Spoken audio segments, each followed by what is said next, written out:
নিত্য নৈমিত্তিক বিষয় হয়ে দাঁড়িয়েছে যান দুর্ঘটনা। সেই প্রসঙ্গ যদি হয় বিশালগড়ের, তাহলে প্রত্যেক দিন দুর্ঘটনার সংখ্যাটা যেন বৃদ্ধি পাচ্ছে।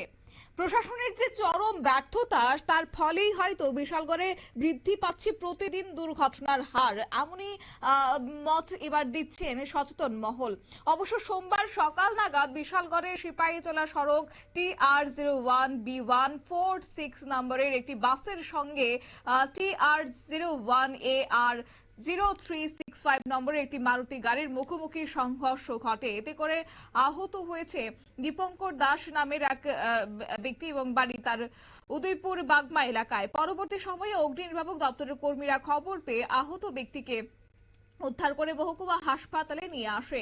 যান দুর্ঘটনার ফলে দীর্ঘক্ষণ ধরে বন্ধ থাকে বিশালগড় সিপাহীজলা আগরতলার জাতীয় সড়ক। দুর্ঘটনার খবর পেয়ে দৌড়ে ছুটে আসেন পুলিশ এবং ট্রাফিক পুলিশ। জানা যায়, বিশালগড়ে ট্রাফিক পুলিশের স্বল্পতার কারণে দুর্ঘটনার হার বৃদ্ধি পাচ্ছে।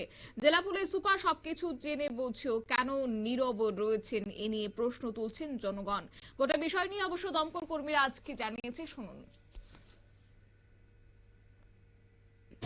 সিপাহীজলায় একটা অ্যাক্সিডেন্ট হয়েছে। বাসটা উদয়পুর দিকে যাচ্ছিল, আলট্রাটা রয়েছে, জায়গাটি সংঘর্ষ হয়েছে। দুই ডাকাতের সংঘর্ষ হয়েছে। হ্যাঁ। কয়জন আহত হয়েছে? আমরা কি একজন পাইছি, একজন আমরা বিশালগড় হসপিটালে একটা বলছি। কি নাম? তাহলে দীপঙ্কর দাস। কোন জায়গাতে বসেছেন? একজন বিশালগড় মহকুমার হাসপাতালে। দমকল কর্মীর বক্তব্য আপনারা শুনলেন। অবশ্য এই গোটা ঘটনার খবর পেয়ে সঙ্গে সঙ্গে দমকল কর্মীরা ছুটে যায়, তারপরে আহত ব্যক্তিকে উদ্ধার করে নিয়ে যায় হাসপাতালে।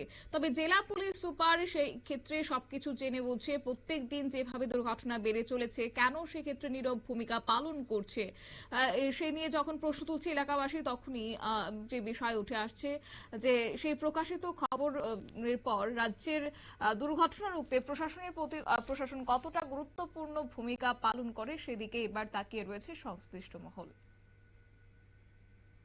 নিয়ে নিচ্ছি ছোট্ট একটি বিজ্ঞাপন বিরতির, সঙ্গে থাকুন।